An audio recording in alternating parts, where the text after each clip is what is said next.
Labs MH ഉപാധ്യായർ, Eriyad, കാര, Asmabi college. വീടുകളിൽ വന്ന് സാമ്പിൾ എടുക്കാനുള്ള സൗകര്യമുണ്ട്. മെട്രോപോളിസ് ലാബ്, കാര, അഞ്ചങ്ങാടി. നഗരസഭ 11-ാം വാർഡിൽ വിവിധ പരീക്ഷകളിൽ ഉന്നത വിജയം നേടിയവരെ അനുമോദിച്ചു.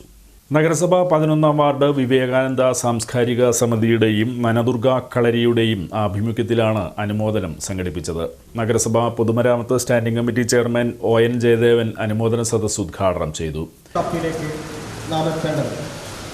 വിവിധങ്ങളായിട്ടുള്ള മാനുഷിക ഭാവങ്ങൾ അതിൻ്റെ ആദ്യഘട്ടമെന്ന നിലയിലുള്ള നമ്മുടെ വിദ്യാഭ്യാസം നേടുക എന്നുള്ളതല്ല.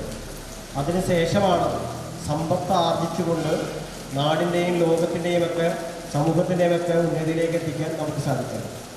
നമുക്കറിയാം, നമ്മുടെ വിദ്യാർത്ഥികളൊക്കെ തന്നെ ഏറ്റവും മികവാർന്ന രീതിയിലാണ് ഇന്ന് വിജയിച്ചുകൊണ്ടിരിക്കുന്നത്. ഇന്നത്തെ ഈ വാർഡിലെ തന്നെ ഏകദേശം 26ഓളം പേർക്ക് അത്തരത്തിലുള്ള സമ്മാനം കൊടുക്കാൻ സാധിക്കുന്നു എന്നുള്ളത് വലിയ കാര്യമാണ്. നമുക്ക് മുൻപ് അറിയാം, അബ്ദുൽ കലാമിനെ പോലെയുള്ള മഹാപ്രതിഭകളെ സൃഷ്ടിച്ചുള്ള ഒരു രാജ്യത്തിൻ്റെ അഭിമാനവാദനങ്ങളായിട്ടുള്ള തുടർച്ചയാണ് എൻ്റെ മുമ്പിൽ. ആ പിന്തുണച്ചക്കാർക്ക് ഒട്ടേറെ ലക്ഷ്യ പൂർത്തീകരണത്തിന് ആഗ്രഹങ്ങളുണ്ട്. ആ സ്വപ്നങ്ങളെ ആവിഷ്കരിക്കാനുള്ള ആദ്യഘട്ടമാണ് നമ്മുടെ പുസ്തകങ്ങളിലൊക്കെ വരുന്ന, അല്ലെങ്കിൽ നമ്മുടെ സർട്ടിഫിക്കറ്റിൽ വരുന്ന മാർക്കുകൾ. ആ മാർക്കുകളൊക്കെ തന്നെ നമ്മുടെ അടുത്ത ഒരു ക്ലാസ്സിലേക്ക് കയറാൻ, അല്ലെങ്കിൽ അടുത്തൊരു സ്റ്റെപ്പിലേക്ക് പോകാനുള്ള കാര്യമാണ്. വാർഡ് കൗൺസിലർ വിനിത ടിങ്കു അധ്യക്ഷത വഹിച്ചു.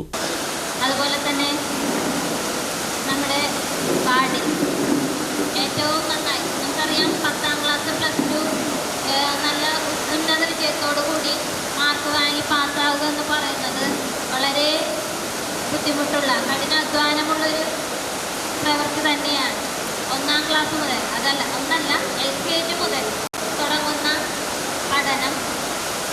പണ്ടത്തെ കാലത്തൊക്കെ ആണെങ്കിൽ ഒരു ഡിഗ്രി അതൊക്കെ കഴിഞ്ഞ് കഴിഞ്ഞാൽ ഒരുവിധം പിള്ളേരുകൾ എല്ലാവരും പെൺകുട്ടികളായാലും ആൺകുട്ടികളായാലും പരമാവധി ഒരു ഡിഗ്രി വരെയൊക്കെ പഠിച്ചിട്ട്. Eriyad government higher secondary school മുൻ പ്രധാനാധ്യാപിക TK ഗീത മുഖ്യപ്രഭാഷണം നടത്തി.